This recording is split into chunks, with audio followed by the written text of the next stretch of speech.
बहुत सारे लोग अब इस पे सवाल उठाने लग गए हैं कि धर्म है या इसको लोग व्यापार बनाते जा रहे हैं। एक्चुअली धर्म व्यापार नहीं बन रहा है, धर्म के नाम पर अधर्म बेचना व्यापार बनता चला जा रहा है। देखो, मनुस्मृति में मनु जी महाराज ने 10 लक्षण बताए।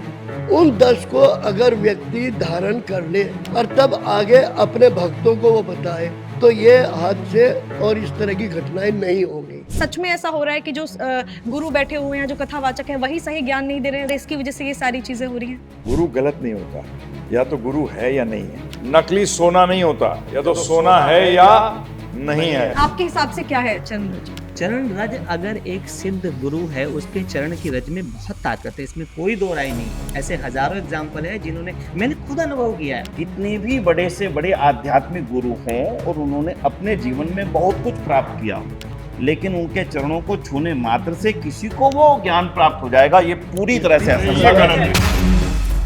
भागवत के अंदर स्पष्ट रूप में आया है कि चरण रज और चरणामृत ये दो बहुत जरूरी हैं भक्ति को आगे बढ़ाने के लिए। पर वो चरण रज और चरण अमृत वो कौन सा है जो लेना चाहिए, वो बताइए। शुद्ध भक्त है, शुद्ध भक्त का नहीं कौन सा, कैसे तैयार होगा वो चरण अमृत? जो सिद्ध गुरु है, जो साधना करता है, जो तप करता है, जिसकी कुंडलिनी जागृत है, जिसने आध्यात्म की उस परम ऊंचाई को धारण किया है, अगर आप उसके चरणों में सिर झुका देते हैं तो आपका आज्ञा चक्र भी जागृत होने के मैक्सिमम प्रभाव है। प्रभु जी, आप ये कहें मैं कि बहुत संक्षेप नहीं में जाना नहीं चाहता हूं। फिर तो क्या होगा कि नहीं, आपने मैं गुरु सर, क्या संक्षेप में सिर्फ बात काटी जा सकती है, संक्षेप में ऐसा ना नहीं हो कहें, सकता। ऐसा ना कहें। नहीं, आपने सर, एक बात ऐसा ही कही कहना थी कि पड़ेगा। चरण संक्षेप चरण के अंदर अमृत एक को मिनट। लेके। अभी अब आपने आप कहा ना, तो शास्त्र करना हम नहीं चाहते, जानते हैं। आप बात को बढ़ाना चाहें तो आगे की बात है। नहीं,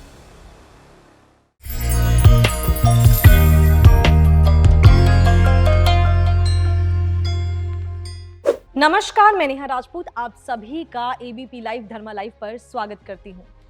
हमारे देश में सबसे संजीदा टॉपिक अगर कोई है तो वो है धर्म। धर्म को लेकर लोग बातचीत नहीं करना चाहते हैं, लेकिन धर्मा लाइव पे हम हमेशा धर्म से हुए जुड़े विवादों को या धर्म पे से रिलेटेड कोई भी ऐसा विषय जो हॉट टॉपिक बना होता है उस पर चर्चा जरूर करते हैं। और आजकल एक टॉपिक जो है बहुत ही ज्यादा वायरल हो रखा है कि धर्म को लोग बिजनेस बनाते जा रहे हैं, व्यापार बनाते जा रहे हैं। तो धर्म है या व्यापार, इसी विषय पर चर्चा करने के लिए आज हमारे साथ हमारी शो धर्म संवाद में मौजूद हैं। सबसे पहले मैं अपने गेस्ट से आपका इंट्रोडक्शन करा देती हूँ। विनय आर्या जी, बहुत बहुत स्वागत है आपका। लाजपत राय अग्रवाल जी, सर आपका बहुत बहुत स्वागत है। प्रभु जी वृंदावन चंद्रदास जी, आपका बहुत बहुत स्वागत है। और विशाल तिवारी जी, आप सभी से पहले मिल चुके हो और आज ये सभी जो है आपसे, आपके जो ये सवाल आते हैं, आप जो सवाल सोचते रहते हो ना कि ये धर्म को लोग बिजनेस बनाते जा रहे हैं, इसी पर हम सभी लोगों से बातचीत करेंगे। तो सबसे पहले सर आपसे, विनय जी आपसे जानना चाहूंगी कि धर्म को लोग आजकल व्यापार बनाते जा रहे हैं। अक्सर लोग सवाल पूछते हैं कि बाबा बन जाओ, बहुत पैसा आएगा। कोई तो ये भी कह देता है कि मैंने तो कथावाचन इसलिए चुना था क्योंकि ये मेरा करियर है, मैंने इसको ऐसे चुना था। तो बहुत सारे लोग अब इस पे सवाल उठाने लग गए हैं कि धर्म है या इसको लोग व्यापार बनाते जा रहे हैं, पैसा कमाने का जरिया बनाते जा रहे हैं। मैं आपसे जानना चाहूंगी कि क्या है ये। धन्यवाद इस चर्चा के लिए। आपने जो इस विषय को रखा, मैं समझता हूँ कि आवश्यक है कम से कम हर व्यक्ति इसके ऊपर गहराई से सोच सके, जान सके, समझ सके, सही और गलत का निर्णय ले सके। धर्म अगर व्यापार की सामान्य परिभाषा कहें तो सीधी बात है कि जो कमाई के लिए किया जाए, लेकिन धर्म ना बता करके एक्चुअली धर्म व्यापार नहीं बन रहा है, धर्म के नाम पर अधर्म बेचना व्यापार बनता चला जा रहा है। क्योंकि धर्म तो लगभग हर व्यक्ति को मालूम है कि मुझे क्या करना चाहिए, मेरा क्या कर्तव्य है, मेरी क्या जिम्मेदारी है। माँ को पता है मेरी क्या जिम्मेदारी है, पिता को पता है मेरी क्या जिम्मेदारी है, अध्यापक को पता है मेरी क्या जिम्मेदारी है। वास्तव में यही धर्म है। तो इसलिए आज के समय में अगर हम पिछली एक हाथरस में जो घटना घटी, खुली चर्चा है, देश में चर्चा है, विदेश में चर्चा है, हर चैनल पे चर्चा है, तो वो अगर मैं उसको अगर कहूँ कि अगर वो धर्म के नाम पर चल रहा था, दिक्कत क्या है? व्यापार करने में दिक्कत नहीं है। व्यापार करें तो दुनिया व्यापार करती है, कोई असली माल बेचता है, कोई नकली माल बेचता है। दिक्कत वहां पर आती है जब धर्म के नाम पर वो व्यापार किया जाता है। यानी व्यक्ति को ये बताया जाता है तुम ऐसा करोगे तो तुम्हें ये होगा, तुम ऐसा करोगे तो तुम्हें ये मिलेगा। और व्यक्ति उसके, क्योंकि उसको लगता है धार्मिक पुरुष है, धर्म के नाम पर हमें कोई अच्छी बात बता रहा है, उसकी बात को जो का तो फॉलो कर लेना। और फिर वो चाहे गलत बताए चाहे सही बताए, उस पर दिमाग ज़्यादा अप्लाई ना करना। यहाँ भगदड़ मच 121 लोग की संख्या नहीं होती। अब 121 लोग ना माने तो 121 परिवार हैं। परिवार का एक भी व्यक्ति जाता है तो पूरा का पूरा परिवार डिस्टर्ब होता है। 121 परिवार, एक छोटे गाँव में 100-125 लोग रहा करते हैं। पूरा गांव का गांव मैं कहूँ तो एक तरह से इसमें प्रभावित हो गया। क्यों हुआ? छोटी सी चीज के कारण से, चरण रज। कि चरण रज को लेने से आपका कल्याण हो जाएगा। भाई क्यों कल्याण हो जाएगा, कैसे, कोई तर्क नहीं, कोई विज्ञान नहीं, कोई ज्ञान नहीं, लेकिन बस हो जाएगा। मैंने कहा ना, क्योंकि गुरुजी ने कहा है। इसलिए जो घटना को साथ में जोड़ते हुए आपके विषय को मैं कहूंगा कि अगर उन सब लोगों को सही धर्म बता दिया गया होता कि धर्म एक ही है, जो तुम कर्म करोगे इसी का फल तुम्हें मिलेगा, लेकिन उनको ये बताने से तो कोई लाभ होना नहीं था ना। उनके पीछे लाखों की भीड़ केवल तब आती जब वो ये कहते कि यहाँ गुरुजी के पीछे आओगे, गुरुजी के चरणों की धूल को एक बार हाथ से लेके माथे पे लगा लिया, वो भीड़ उसके पीछे दौड़ पड़ी। दौड़ने में बच्चे थे, महिलाएं थी, सब घटना आगे जानते हैं, कोई इसकी विस्तार से बताने की आवश्यकता नहीं है। कोई पानी को छूने पे, कोई गुरुजी के नहला करके उसके पानी को चरणामृत मान करके, ये सब जो चीज़ें चल रही हैं, लाखों लोगों को, करोड़ों लोगों को मैं तो कहूँगा आज के समय में मूर्ख बना करके धर्म के नाम पर एक व्यापार हो रहा है। आपके चरण के माध्यम से अगर ये बातें हजारों लाखों लोगों तक जा सकती हैं तो मुझे लगता है कि आप ये जो आपका कार्यक्रम है ये सफल होगा। इसलिए मैं आम जनता से भी, जो भी इस कार्यक्रम को सुन पा रहे हो, इतना जो निवेदन जरूर करूंगा, धर्म एक बहुत विशुद्ध चीज़ है और दुनिया में हर व्यक्ति का धर्म एक है। धर्म किसी का भी अलग हो ही नहीं सकता, उसी का नाम धर्म है जो दुनिया में हर व्यक्ति के लिए सेम है, जरा सा भी उसमें कोई अंतर नहीं है, उसी का नाम धर्म है। उसी को फॉलो करना चाहिए और उसके लिए किसी व्यापारी के हाथ में आप ना पड़े। इसलिए आपको अपने आप ही मालूम है धर्म क्या है। और धर्म बड़ा सरल सी, अगर मैं उसकी बहुत छोटी सी व्याख्या कर दूं, वो ये है, जो आप सामने वाले से अपने लिए अपेक्षित करते हो वो आप सबके लिए उसके लिए करेंगे, उसी का नाम धर्म है। ये इसका एक पैमाना है और ये पैमाना कभी फेल होने वाला नहीं। मैं चाहता हूं सामने वाला मेरे से प्यार से बोले तो मैं किसी से प्यार से बोलूं, इट मीन्स ये धर्म है, इसके विपरीत अधर्म है। मैं चाहता हूं कोई मुझे मिलावट की चीज ना बेचे, ये मैं चाहता हूं, तो मैं किसी को मिलावट की चीज ना बेचूं, ये धर्म है। मैं चाहता हूं कोई मुझे थप्पड़ ना मारे, गाली ना दे, तो मैं किसी को गाली ना दूं, ये बिल्कुल ये पैमाना आप चलते चले जाइए। इसके अलावा कोई धर्म की अलग से व्याख्या नहीं है। इसलिए मैं यही चाहूंगा दर्शकों से, जो भी इस कार्यक्रम को देख पा रहे हो, बड़े महानुभाव भी उपस्थित हैं, वे भी अपनी बातों को आपके सामने रखेंगे, तो मैं चाहूंगा धर्म व्यापार ना बनता चला जाए।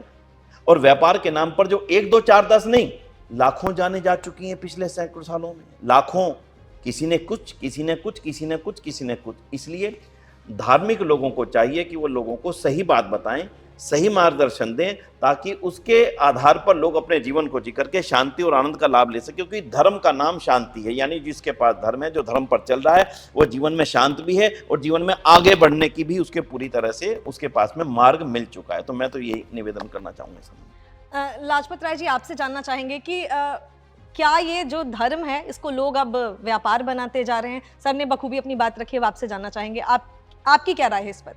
सबसे पहली बात है, देखो उन्होंने एक बात कही है अपने कथन में बहुत बढ़िया, कि भाई जो चीज़ आप दूसरों से चाहते हो तो पहले वो स्वयं करो, जिसको शास्त्र में कहा है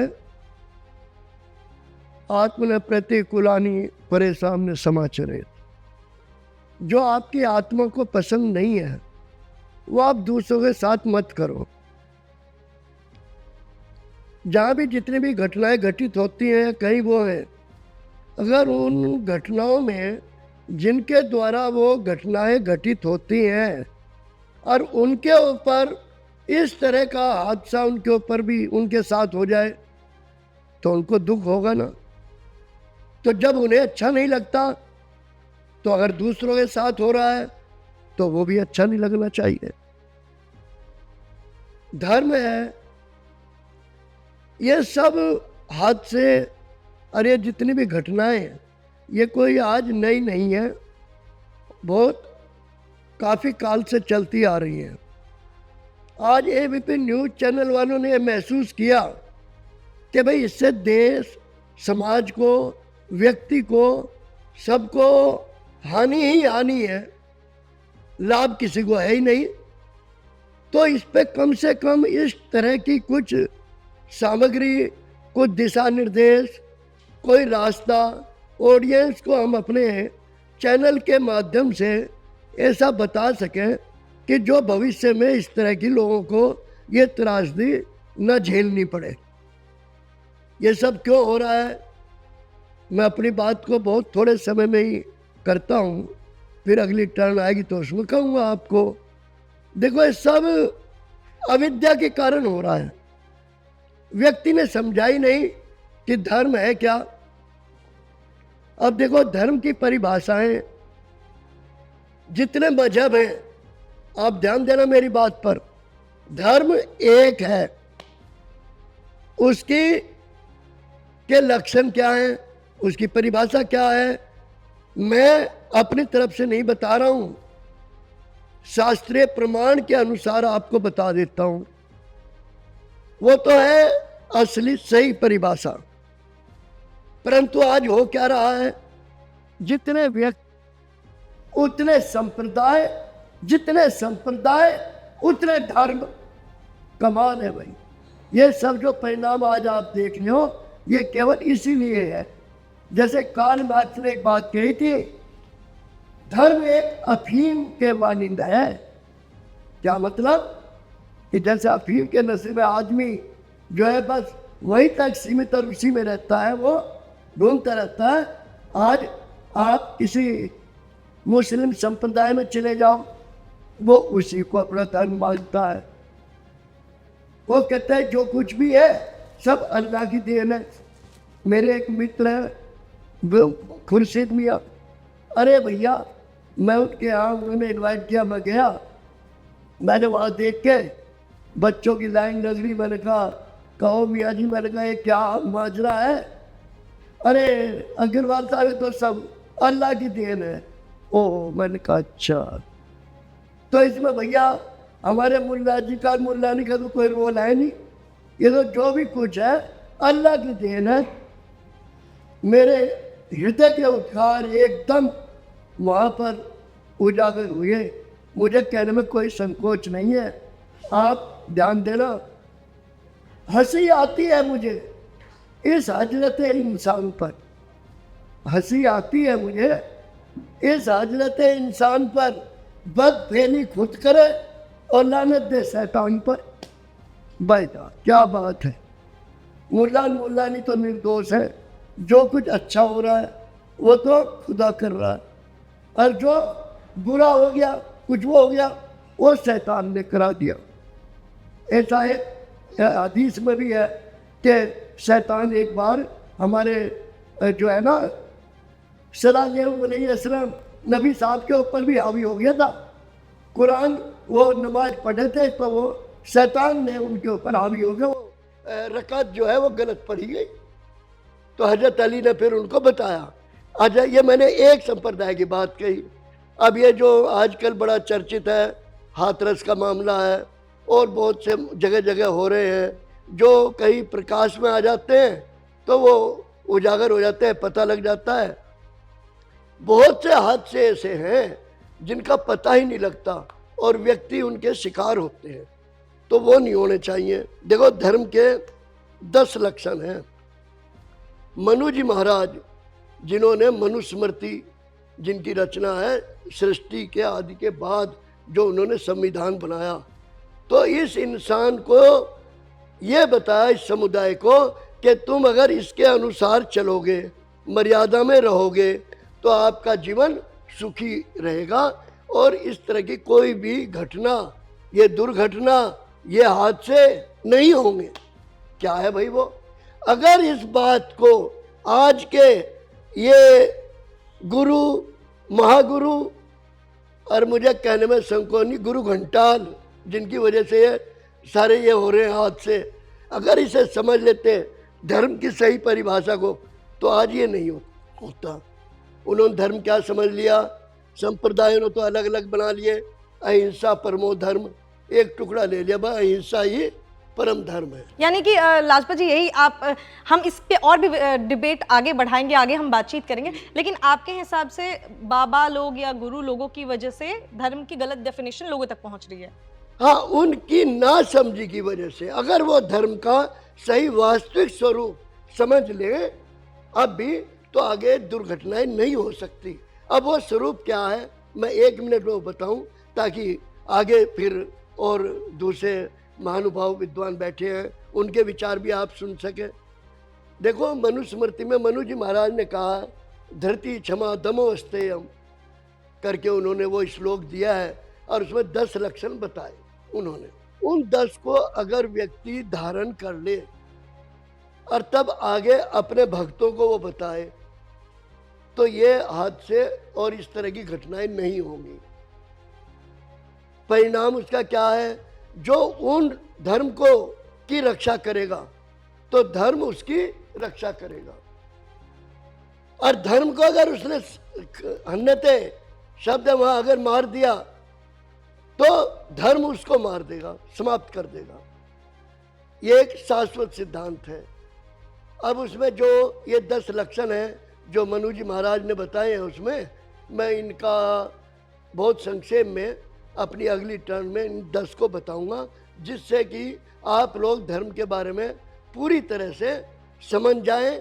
और जो भी इस चैनल पर हमारे ऑडियंस देख रहे हैं, या कोई हमारे कथावाचक या जो प्रचारक या जो किसी भी संप्रदाय से कहीं पर अपनी कथाएं करते हैं, चाहे भले ही वो भागवत के नाम पर करें या कैसे भी करें, धर्म को सामने रख करके जो करते हैं उन्हें इस स्वरूप का सही पता लगना चाहिए। ये मैं आपको अगली टर्न में बताऊंगा। अब जैसा भी आगे का प्रोग्राम है वो आप आगे सुनिए। प्रभु जी, जैसा कि हमने विनय जी को भी सुना, लाजपत जी को भी सुना, एक जो बातों से आया निकल के कि गुरु या फिर अगर जो कथावाचक हैं या जो सामने संत बैठे हैं वो अगर सही तरीके से बता नहीं रहे हैं, तो क्या आप इस बात को मानते हैं कि सच में ऐसा हो रहा है कि जो गुरु बैठे हुए हैं, जो कथावाचक हैं, वही सही ज्ञान नहीं दे रहे हैं, वही सही धर्म की परिभाषा लोगों तक नहीं पहुंचा रहे, इसकी वजह से ये सारी चीजें हो रही हैं? आपने जो कहा है बिल्कुल सही है, उसमें कोई डाउट नहीं है। परंतु प्रॉब्लम यह है कि आपने जैसे कहा धर्म या व्यापार क्या चल रहा है, तो व्यापार क्या होता है? व्यापार में एक व्यक्ति बेचता है, एक व्यक्ति खरीदता है। वो क्या बेचता है? वो चीज़ बेचता है जो खरीदार को चाहिए, है ना जी। तो उसका अर्थ ये हुआ कि ये व्यापार इसलिए चल रहा है कि लोग जो हैं वो धर्म से कुछ चीज़ चाहते हैं, कुछ अपेक्षा रखते हैं कि ये मिलेगा, उनका इच्छा ही गड़बड़ है। और उस इच्छा को पूरी करने के लिए फिर आपके पास बिजनेसमैन आ गया, जो क्या कथावाचक के रूप में आया। क्योंकि हमारे गुरुदेव श्रील प्रभुपाद जी कहते थे, गुरु शब्द जो है ना, गुरु गलत नहीं होता, या तो गुरु है या नहीं है। गुरु है या नकली सोना नहीं होता, या तो सोना है या नहीं है, हीरा है या नहीं है, नकली हीरा नाम की कोई चीज नहीं है। तो आज प्रॉब्लम ये आ रही है कि जो गुरु भी बने हैं, जो गुरु बन के बैठे हैं, क्या उन्होंने कहीं सिस्टमेटिक रूप से ये ज्ञान लिया है या अपने हिसाब से चले हैं? हर साइंस के लिए आपने जाके अपना विद्यार्थी के रूप में गए हैं और वो ज्ञान लिया है। परंतु आज जो 99.9% लोग हैं वो क्या करते हैं?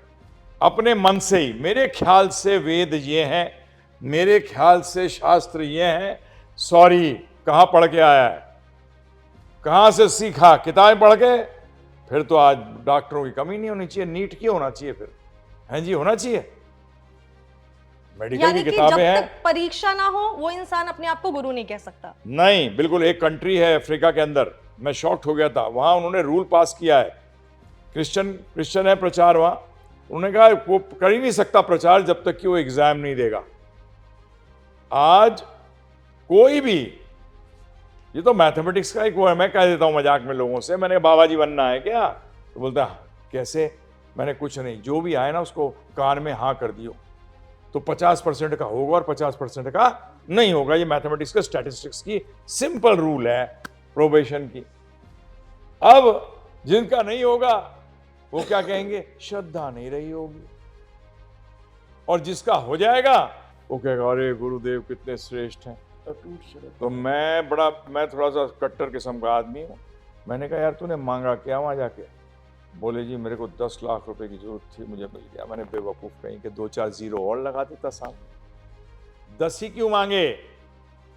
10,000 करोड़ मांगता तब तो पता लगता कि उसके अंदर वो ताकत है क्या। वो मांगने गए, बिल गेट्स बन गया, अंबानी बना क्या, अडानी बना क्या, नहीं बना।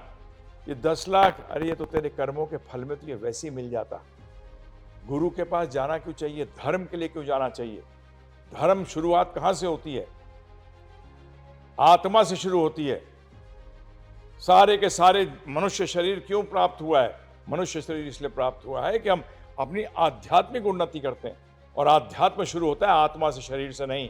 शरीर तो सिर्फ उसका एक यात्रा करने का वाहन है। हमने आत्मा की उन्नति करी। आज कर्तव्य की, जैसे प्रभु जी ने बात करी, बिल्कुल सही बात है। आज हम एक बार मैं चर्चा में ऐसी बात हो रही थी, तो उसके अंदर वो कहने लगे, देखिए हम पिता हूं, मेरे को कर्तव्य पूरा करने के लिए मुझे पैसा चाहिए, मेरे को पैसा मिल नहीं रहा, मैं अपने बच्चे को पढ़ा नहीं पा रहा, इसलिए मैं पता लगा ये बाबा जी जो हैं इनकी कृपा से पैसे आ जाते हैं, तो इसलिए मैं बाबा जी के पास अपना कर्तव्य पूरा करने के लिए पहुंच गया। गुरु का काम, आपको पैसे चाहिए, अरे फाइनेंशियल एडवाइजर के पास, किसके पास जा? फाइनेंशियल एडवाइजर के पास जा, उससे जाके बात कर कि कैसे मैं क्या करूं, नौकरी ढूंढ या बिजनेस कर, कुछ कर। पर बेसिक फैक्ट ये है कि हमारे शास्त्रों के अनुसार गुरु का काम होता था आत्मा का उत्थान। अगर आप आत्मा का उत्थान के बारे में सोचेंगे तो आत्मा के चक्कर में ना व्यापार नहीं हो सकता। आत्मा का जब अगर बात करेंगे तो उसमें व्यापार करना भी चाहे ना कोई, तो व्यापार नहीं कर सकता। और जैसे प्रभु जी ने कहा, पहले क्या होता था, जो व्यक्ति संतोषी होना चाहिए, ये संतोषी नजर आ रहे हैं आपको? नहीं है संतोषी, पहला गुण ही नहीं है। लोग देखते नहीं है क्या? देखते हैं फिर भी नहीं समझते। गुरु भगवान है, किसने कह दिया गुरु भगवान है? अरे भगवान भगवान है, गुरु गुरु है। गुरु वो होता है जो भगवान तक लेके जाता है। हमने तो बचपन से सुनते आए, गुरु गोविंद दोनों खड़े काके लागू पाए। बलिहारी आपने गुरु ने गोविंद दियो बताए, जिन्होंने गोविंद का रास्ता बताया वो गुरु है। अब ये मूर्ख लोगों के मैं क्या करूं जो कि किसी को भी भगवान मानते हैं। एटलीस्ट जिन संप्रदाय की इनकी बात प्रभु जी ने बात करी इस्लाम की, वो तो नहीं मानते किसी को भी अल्लाह। वो तो कहते हैं अल्लाह है, अल्लाह ही है वो, बाकी कोई अल्लाह नहीं बन सकता। हमारे यहाँ तो माता पिता भी अल्लाह, वो भी भगवान, सब भगवान। अरे भाई साहब, भगवान शब्द का अर्थ जानते हो क्या कि भगवान होता कौन है? अरे भगवान, जो भग को वान करे उनको भगवान कहते हैं। विद्यावान जो विद्या को वान करे उसको विद्वान कहते हैं। धनवान जो धन को वान करे, तो भग शब्द का अर्थ कहाँ है? भग शब्द का होता है जो 6 ऐश्वर्यों को वान करे उनको भगवान कहते हैं। आज आपको कहां से भगवान नजर आ रहे हैं? उसमें से मैं सिर्फ एक ऐश्वर्य की बात करता हूं, सुंदर।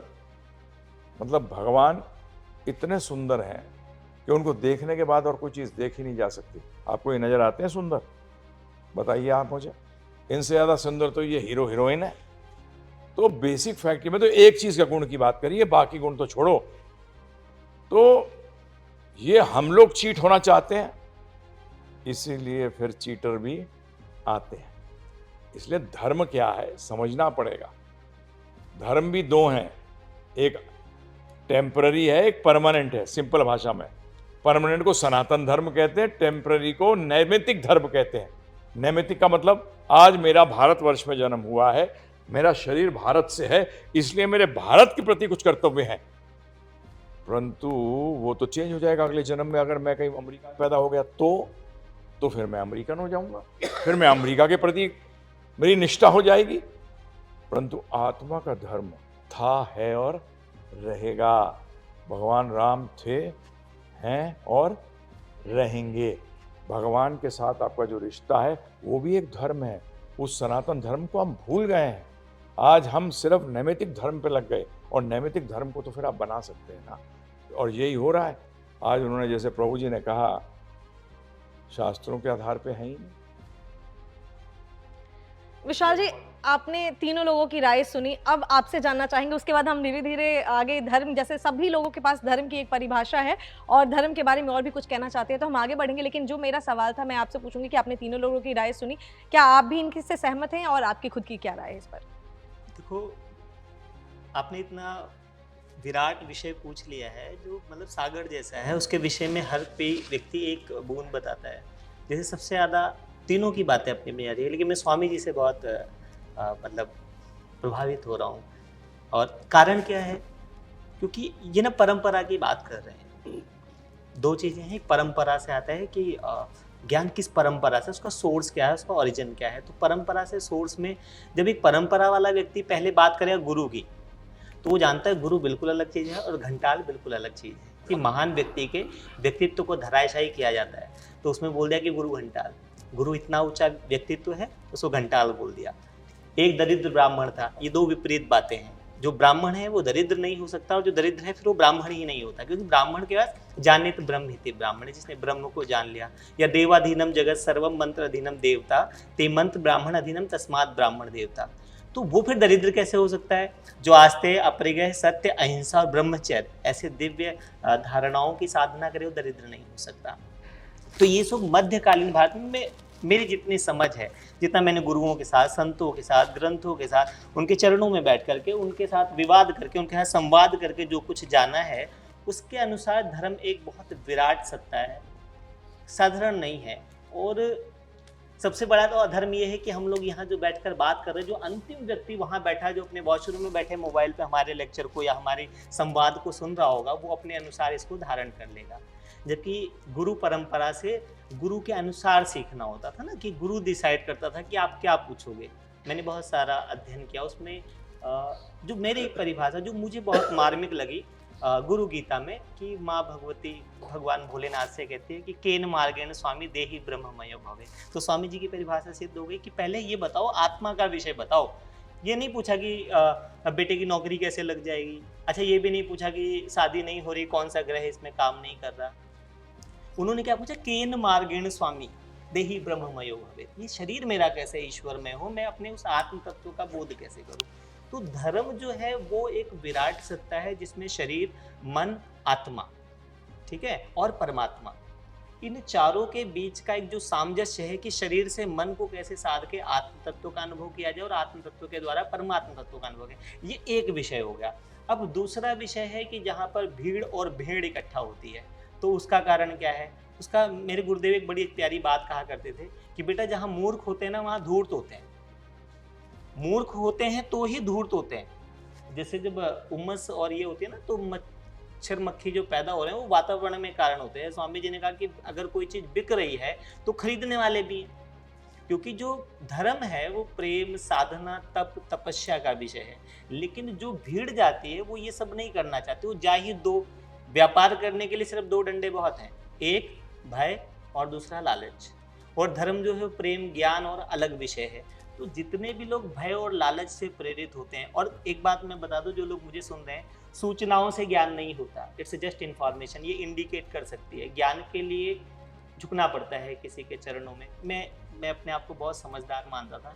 जब मैं गुरुदेव के पास गया और उन्होंने मुझे देखा, खाली मेरे को चलते हुए देखा वृंदावन के अंदर, उन्होंने कहा कि बेटा ये 80 ट्रॉली मिट्टी है, इसको ना तुमको बराबर करना है। तो मैं ये अपने मन में क्या रहा है, मैं मार्केटिंग मैनेजर, वेद शास्त्र उपनिषद, किस टॉपिक पे मैं बोल नहीं सकता। ये मतलब मुझे लेक्चर देने के बजाय कह रहे हैं मिट्टी ठीक करो। तो पर मैंने उन्हें कुछ बोला नहीं। तो मैं ऐसा मानता था कि यार जितना मैंने सुना था, मेरे नाना जी आचार्य थे, राजा के यहाँ थे, पुरोहित थे, तो उस परंपरा से, तो मैंने कहा ये जो कह रहे हैं एक बार इसको करके देखते। तो जब मैं उस सेवा को करने लगा, तो सेवा करते करते मुझे समझ आया कि एक्चुअली ना मुझे कुछ भी नहीं पता, सिर्फ कुछ सूचनाएं, कुछ इन्फॉर्मेशन है, और जिसके दम पर मैं विवाद कर सकता हूँ। विवाद में शब्दों की इतनी शक्ति है, चाहूँ तो अर्थ को अनर्थ कर दूं और अनर्थ का अर्थ कर दूं, एक ही के पक्ष में 1000 तर्क दे दूं और उसी के विपक्ष में 1000 तर्क दे दूं। ये वाणी का एक विलास है। जो लोग विपश्यना करते हैं उसमें एक शब्द आता है वाणी विलास। तो वाणी विलास में बोल ही क्यों रहा हूँ?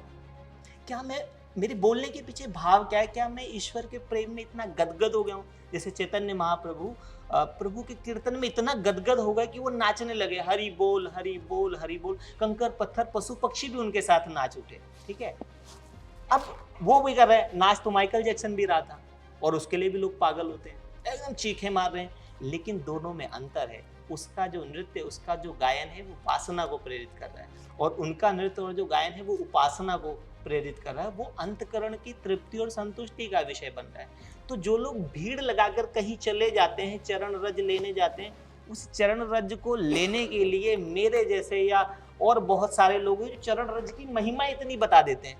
अब चरण रज की महिमा के साथ एक डिस्क्लेमर जो होता है ना, वो छोटा सा, आपके हिसाब से क्या है चरण रज? चरण रज अगर एक सिद्ध गुरु है, उसके चरण की रज में बहुत ताकत है, इसमें कोई दो राय नहीं है।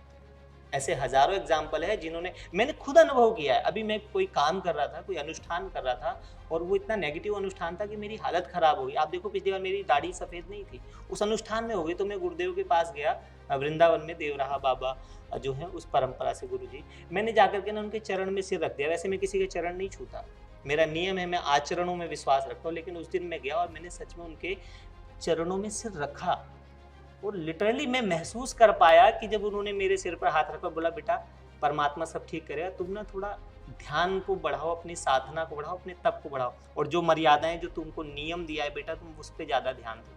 तुम थोड़ा ना व्यापार में चले गए हो, और तुम्हारे को साधना दिया है, रूल ऑफ 80-20, 80% तुम्हें साधना करनी है, क्योंकि तुम गृहस्थ तो 20% व्यापार करो।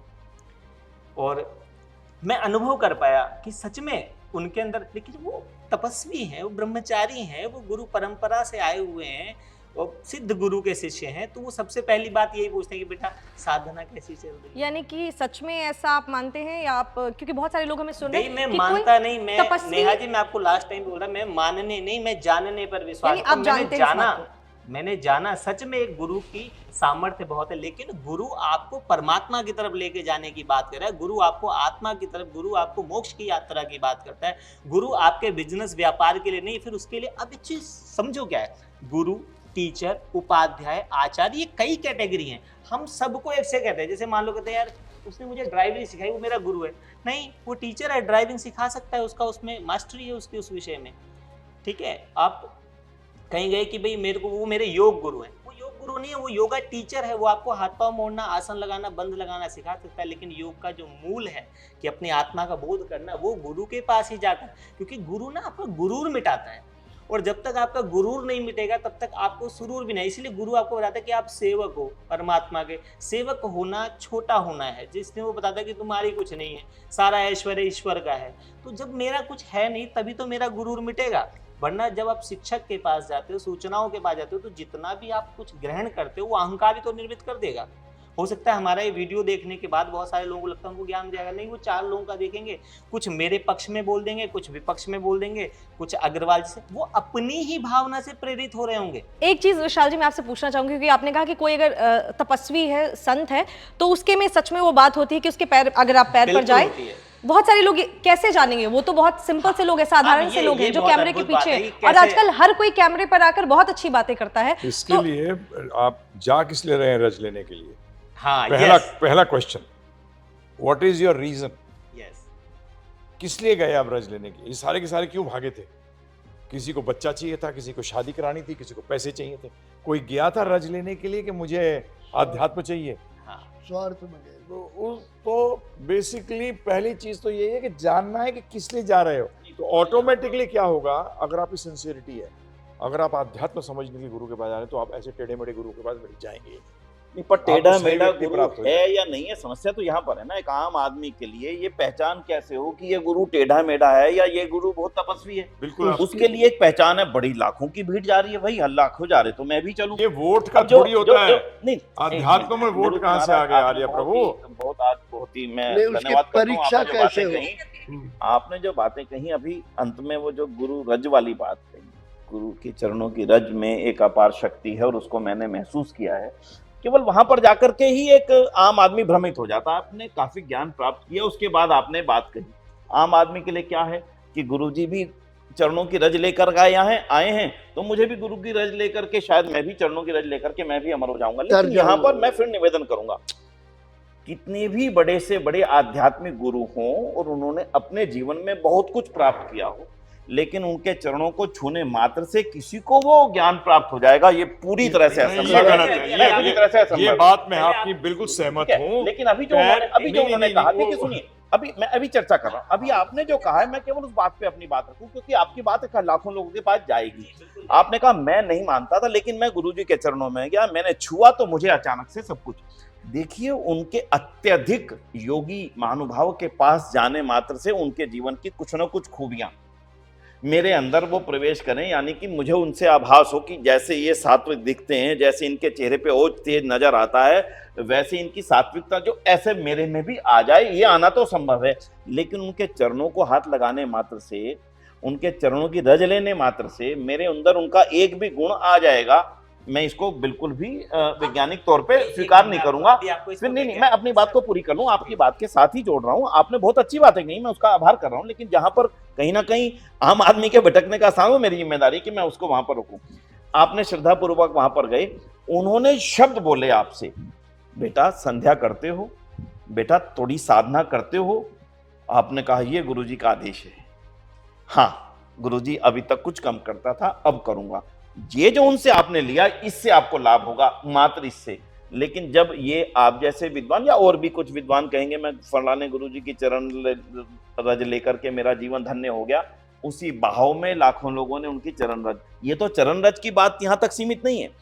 स्थिति यहां पर है कि गुरुजी को एक बड़े टब में स्नान करवाया जाता है, सब लोग उनको स्नान करवाते हैं, उनके शरीर को रगड़ रगड़ के नहलाते हैं, फिर जो नीचे पानी और दूध इकट्ठा हो जाता है उसकी खीर बनाई जाती है, उसको भक्तों में बांटा जाता है। उस खीर को लेने के लिए लाखों की लाइन लग जाती है, हजारों की लाइन लग जाती है। ओहो, आज तो हमारा कल्याण होने वाला है, जिसको खीर मिल जाए। अब इसको गलत कहने वाला अगर वो नहीं है गुरु जो मंच पर बैठा था, मैं समझता हूं समाज के लिए सबसे बड़ा पापी, सबसे बड़ा दोषी है। उसको स्पष्ट कहना चाहिए कि गलत है, इससे तुम्हारा कोई कल्याण होने वाला नहीं। अगर ये नहीं कह रहा है तो वो स्पष्ट रूप से व्यापार कर रहा है धर्म के नाम पर। मैं ये कहना चाहता हूं, कहीं पर पानी की चरणामृत बांटा जा रहा है कि भाई ये जो गुरुजी जिसमें स्नान किए हैं, मैं और आगे तो बताने मेरे लिए थोड़ा सा सार्वजनिक रूप से मुश्किल होगी, उसके अलावा भी क्या क्या करा जाता है, कुछ निचोड़ा जाता है, उसका भी वहां पर पानी, उसके बाद लाइन लगती है लंबी। अब इसको कौन काटेगा ना, इसको कोई विद्वान पुरुष ही काटेंगे कि भैया ये गलत हो रहा है। और काटने की जिम्मेदारी किसकी है? उस व्यक्ति की जो मंच पर बैठा भी लाखों लोगों को उपदेश दे रहा था। वो उनको अपना अंधभक्त बनाना चाहता है ताकि इनके नाम पर मेरे राजनीति चमके, राजनीतिक लोग मुझे कहें वाह वाह, इस बाबा के पीछे तो बहुत बड़ी भीड़ है, चलो इसको हम 10-20 लाख 50 लाख वो पैसा भी देंगे चुनाव के नाम पर। अगर ये सब हो रहा है तो मैडम आपने जो बोला, ये धर्म के नाम पर व्यापार हो रहा है। अब आप मैं इसमें आपको टोकूंगा कि भागवत के अंदर स्पष्ट रूप में आया है कि चरण रज और चरणामृत ये दो बहुत जरूरी हैं भक्ति को आगे बढ़ाने के लिए। परंतु आज क्योंकि 99.9% लोग इसका गलत यूज कर रहे हैं, तो पूरा गलत हो गया। तो फिर आप अभी ये व्याख्या कर दीजिए कि चरण अमृत है क्या। हाँ, बस आप उसकी व्याख्या कर दीजिए आज यहाँ पर। सबसे बड़ी बात ये है चरण अमृत क्या है। देखिए, सबसे बड़ा सिंपल चीज है, हम वो करते हैं जो वेद कहते हैं, ठीक है जी। भागवत कह रहा है कि ये बात सत्य है, परंतु इसका मिसयूज किया जा रहा है, ये गलत। गुरुजी, मैं केवल ये निवेदन कर रहा हूँ कि चरण अमृत और चरण रज है क्या, आज इसकी व्याख्या कर दीजिए सबके सामने, तो स्पष्ट हो जाएगा कि हमें वो लेना चाहिए। बताइए चरण रज क्या है। अच्छा, बीच में नहीं, एक मिनट, केवल मैं निवेदन करूंगा कि वो कहना चाह रहे हैं। हाँ, एक बार क्योंकि उन्होंने भी एक बड़ी बात कही है कि चरण रज और चरण अमृत लेने का आदेश भागवत में है, उसका मिसयूज हो रहा है, एग्री।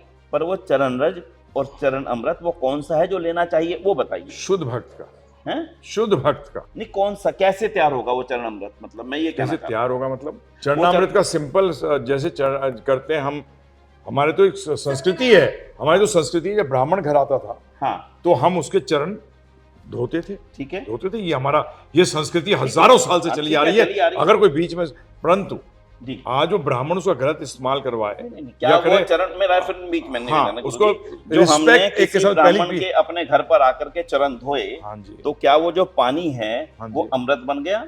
नहीं, अमृत अब स्पष्ट बोलिए अब इस बात में। आपकी दृष्टि से वो चरण अमृत बन गया, पीने लायक बन गया। अमृत पीने लायक बन गया। नहीं, आपसे पहले पूछ रहा हूँ, हाँ। अमृत क्या, आप अमृत से क्या शब्द? देखिए, अमृत एक विस्तार व्याख्या है, हाँ, अमृत एक विस्तारक व्याख्या है। बिल्कुल। अभी आपसे मैं निवेदन जो कर रहा हूँ, हाँ। क्योंकि आप एक बड़े महान संत हैं, आप बहुत लोगों को, आपको हाँ बहुत जी। लोग फॉलो करते हैं, मैं हाँ भी जी। आपका सम्मान करता हूँ।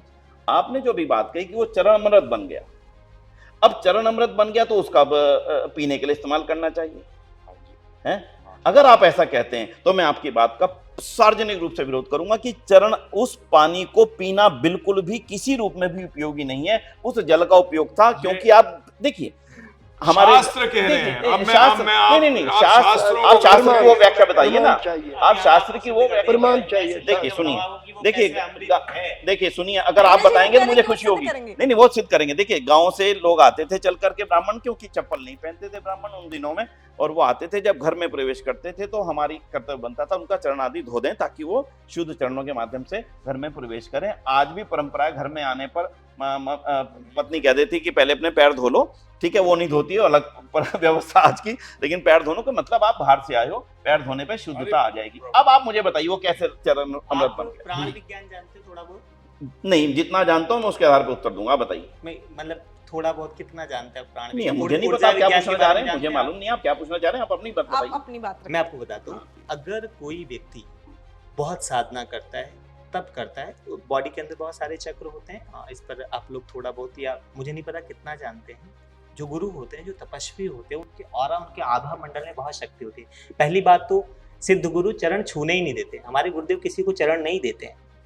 मतलब मैं भी उनसे, मैंने वैदेही तंत्र की उनसे दीक्षा ली, मैंने उनसे प्राण संचालन और कई सारी विद्याएं सीखी, लेकिन उसके बावजूद भी उन्होंने मुझे चरण स्पर्श नहीं दिए, कभी भी नहीं, जरूर किसी को भी नहीं, दूर से ही अपना प्रभु का नाम करा देते हैं। अब ये समझिए, आपकी बात से दो बातें होंगी। पहली बात तो ये कि गलत वालों को सही पता चल जाएगा, और दूसरा सही के नाम पर गलत करने वालों को भी पता चल जाएगा। क्या होता है, एक जो चीज है, जैसे वेद को 6 अंगों से ना, 6 षड दर्शन है ना, 6 जगह से देखा जा सकता है। एक जगह से वो अलग दिखाई देगा, दूसरे से अलग। तो 2 अति की बात कर रहे हैं। पहली बात तो एक ये कि भाई भाग के जाओ और गुरु जी के पैर धोकर पी लो, ऐसा बिल्कुल नहीं है। वो बिल्कुल काम नहीं करेगा, वो बिल्कुल अलग विषय है। कि आप जा रहे हो कि भाई खाली गुरुजी ने के नहाए हुए पानी से धो लिया, ऐसा बिल्कुल नहीं है। ऐसे तो गुरुदेव रोज डेली जमुना जल में स्नान करते हैं, और जमुना का ही जल मैं तो फिर तो सबको आध्यात्मिक ज्ञान हो जाना चाहिए। ठीक है, अब चरणामृत कैसे हो जाता है ये मैं आपको बताता हूँ, या चरण छूने से कैसे सच में बात बन जाती है, कैसे चरण छूने से आपका आज्ञा चक्र अगर चरणों में झुका करके आप लगा दे तो कैसे आपका ध्यान लग जाता है, कैसे आपका चित्त शांत हो जाता है। ऐसा नहीं कि मैं नहीं जानता, मेरी समस्याएं दूर करने के लिए योगी अगर मेरे नाम के पीछे गुरुदेव ने दिया है तो साधना के दम पे दिया होगा, तपस्या के दम पे दिया होगा, ऐसा तो नहीं। लेकिन उसके बावजूद भी जब आप एक तपस्वी व्यक्ति के साथ जाते हैं, जैसे मैं आप लोगों से पूछूं, आप किसी ऐसे व्यक्ति से मिलो जिसने आजीवन ब्रह्मचर्य का पालन किया हो, और जिसने कम से कम नहीं तो 3 साल तक का मौन किया हो, किसी ऐसे व्यक्ति से मिले? नहीं, मुझे जीवन में ऐसा कोई अवसर नहीं मिला अभी। कभी आपने खुद 10 दिन 20 दिन या 50 दिन का मौन रखा हो? नहीं, ऐसे एक से एक बार मिला था, उन्होंने 40 दिन का उपवास किया था। ठीक है, तो जब कोई व्यक्ति मौन रखता है, उसके आज्ञा चक्र में इतना सामर्थ्य पैदा हो जाता है कि अगर वो कुछ कह दे तो वो सिद्ध हो जाता है, इसमें कोई दो राय नहीं। इसी प्रकार से जो गुरु निरंतर ईश्वर की साधना कर रहा है, जो आज भी सुबह 3:30 बजे अमृत बेला उठते, ब्रह्म मुहूर्त में साधना करते हैं, तप करते हैं, तो उनके आभा मंडल, उनके ऑरा में विराट शक्ति होती है। और जब आप अपना आज्ञा चक्र, इस पे बहुत सारे मतलब जितने भी तार्किक संत हुए उसमें ओशो, सदगुरु ओशो से ज्यादा तार्किक अभी तक कोई हुआ नहीं। सदगुरु ओशो ने सिर झुकाने को और प्रणाम करने को बहुत ही विस्तृत तरीके से बताया। कोई पढ़ भी सकते हैं कि प्रणाम परिणाम लाता है, लेकिन प्रणाम कहाँ करोगे उसके अकॉर्डिंग ही परिणाम भी आने वाला है ना। तो जब गुरु, जो सिद्ध गुरु है, जो साधना करता है, जो तप करता है, जिसकी कुंडलिनी जागृत है, जिसने आध्यात्म की उस परम ऊंचाई को धारण किया है, अगर आप उसके चरणों में सिर झुका देते हैं तो आपका आज्ञा चक्र भी जागृत होने के मैक्सिमम प्रभाव है। लेट मी कंप्लीट, अभी मुझे कंप्लीट करने दीजिए। अभी 1 मिनट चर्चा कर लेंगे तो और ऐसे ही ज्यादा लोगों को, और ऐसे ही अगर देखा जाए, सर 1 मिनट, एक बात और बताना चाहूंगा मैं। एक बार बस इनको खत्म कर, जल्दी जल्दी अब मैं आपको खत्म बताता करते हैं। हूँ, ये बात ध्यान रखना, ये जो जल्दी जल्दी है ना, यही सारे उपद्रवों का कारण है। जल्दी जल्दी में थोड़ी सी बात इनकी, थोड़ी सी बात इनकी, थोड़ी सी नेहा जी की, थोड़ी सी प्रभु जी की, और थोड़ी सी मेरी लेके, थोड़ी सी मेरी लेके सामने वाले ने घोट करके एक अपनी घुट्टी बना ली। ऐसा नहीं है, ये सामने वाला हमसे ज्यादा समझदार है, जो सुन रहा है। मैं समझता हूँ वो बहुत समझदार व्यक्ति है, वो कोई मूर्ख नहीं। आर्य जी जो बात है, नहीं, मेरा मैं ये मानता हूँ पैर छूने से और चरणामृत से इफेक्ट, परंतु जैसे इन्होंने जो पॉइंट रेज किया, अगर वो सिद्ध पुरुष होगा, वो शुद्ध भक्त होगा, वो पहली बात तो पैर छूने नहीं देगा, वो चरणामृत लेने नहीं तो देगा। फिर लेंगे किसका? तो वो तो जो असली है वो तो लेने न दे। क्या हुआ? और नकली का फिर लेंगे किसका? नहीं समझिए, हाँ। उसका मतलब पहले ही फिल्टर लग गया कि भाई अगर ये इस तरह से बांट रहा है और ये कर रहा है, वो गड़बड़ है। पहले आपको सीधा पता लग गया कि परंतु मैं शास्त्रों में तो जान नहीं सकता। मैं निवेदन करूंगा, आपने बड़ा स्पष्ट बोला था कि भागवत ने में स्पष्ट लिखा है चरण रज लेना।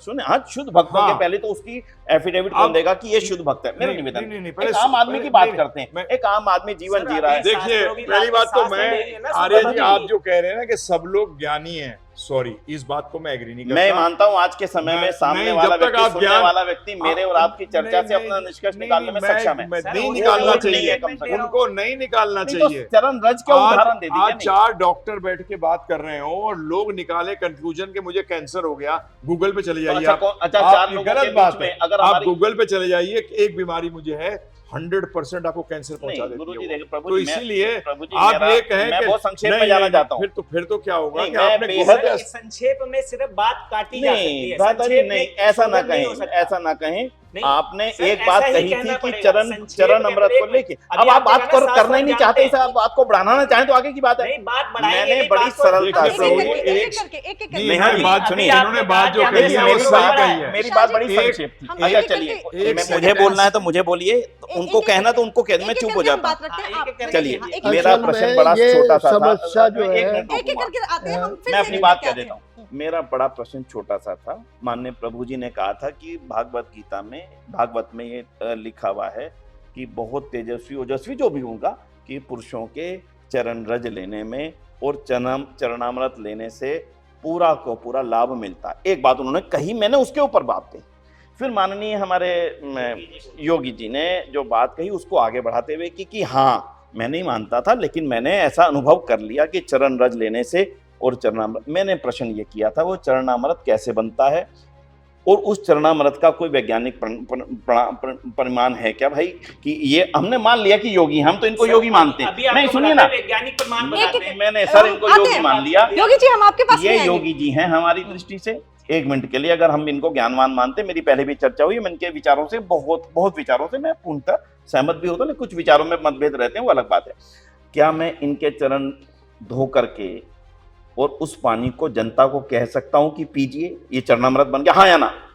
एक मिनट, मैं नहीं, पहले इसे पहले एक मिनट, हाँ और ना में ही तो झगड़ा है सारा। चलो आप विस्तार से हाँ, बता और दीजिए। ना के मध्य कोर्ट भी तो नहीं है कुछ ना बात। प्रभु जी, कोर्ट में फंसाना हो तो लॉयर क्या कहता है? अब मेरा हाँ या उत्तर दे ना? दीजिए, मैं जनता सुन एक लेगी मिनट, मेरा आप उत्तर अभी देना मैं आपको नहीं हाँ और होता। ना जवाब, बताइए, आप बताइए। इनको क्या मानते हैं?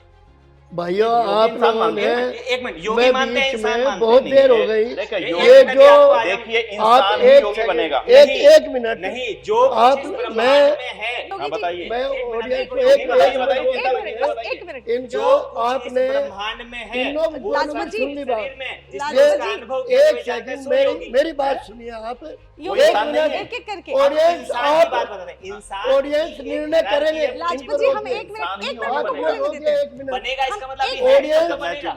ये एक मिनट, सर। जो ऑडियंस आप निर्णय करो, ये सब ड्रामा जो देखा आपने, ये क्यों पैदा हो रहा है? क्योंकि समय का विभाजन नहीं हुआ। नंबर एक, देखो आपने चरणामृत सब बात देख ली, जो जवाब मिला वो भी सुन लिया। इतना तो मजनू भी नहीं चर्चित हुआ था लैला के प्यार में, इतना तो मजनू भी चर्चित नहीं हुआ था लैला के प्यार में जितना आज गुरुजी हो गए अपने दरबार में। क्या बात है, हैं? उसे अगर कुछ करना होता बस ऐसी तो बातें फिर वो बता के बाबा भीड़ लगाई जाती है, बीच ऐसी में नहीं, सारी विशाल जी, बातें बीच हाँ, में नहीं बहुत- बोलना। योगी जी, एक बहुत सेकंड, कहा। इनको खत्म कर मेरा लीजिए, उसके कहने बाद का मैं आप दोनों मतलब के ये पास है, आऊंगी। अगर उसे कुछ करना ही होता तो आर्य जो बाबा जी क्यों बनता? वो आया ही वहां इसलिए है नोट कमाने हैं, आता जाता कुछ नहीं, धर्म का पता नहीं, अधर्म का पता नहीं, चरणामृत पी, ना गुरु को पता ना चेले को पता। चल भाई, लग गए, एक लगा उसके पीछे। अरे भैया पहले चरणामृत तो- कहाँ से लिया जाता है? देखो ये ना कहाँ कि लिया चरणों से। जाता है, कहाँ ये नहीं। गलत धारणा वो है। जब अब आप चेंज आएंगे- ना करें अपनी बात। नहीं, चेंज नहीं कर रहा। आपने कहा था पहले चरणों मैंने से- क्या कहा, चरणों से मैंने कहा चरणों देखो, से- अरे आप लाजपत बारी जी, आप बारी पहले से क्या काम है, कर पहले इनको कान ढूंढना से है, लो इनको बारी फिर बात चरणों रखने से लो। अब आप पहले इनको कान करना से है, लो इनको पहले फिर बातें रख लेने मैं देते हैं। चरणों से लो। मैं एक छोटी सी निवेदन कर दूं सभी महानुभाव से। धर्म, जैसे आदरणीय योगी जी ने कहा, पहले तो मुझे प्रसन्नता है कि एक युवा साथी इस दिशा में अच्छा विचार भेद होना सामान्य बात है और होना चाहिए, तभी एक विचार अच्छी स्थान पे आ सकते हैं। विराट है शब्द धर्म। मैं कहूँगा धर्म एक बहुत ही संक्षिप्त, बहुत ही सरल चीज है, बेहद सरल। अगर दुनिया में सबसे सरल अगर कोई चीज है समझने के लिए तो उसका नाम है धर्म, क्योंकि धर्म एक होता है।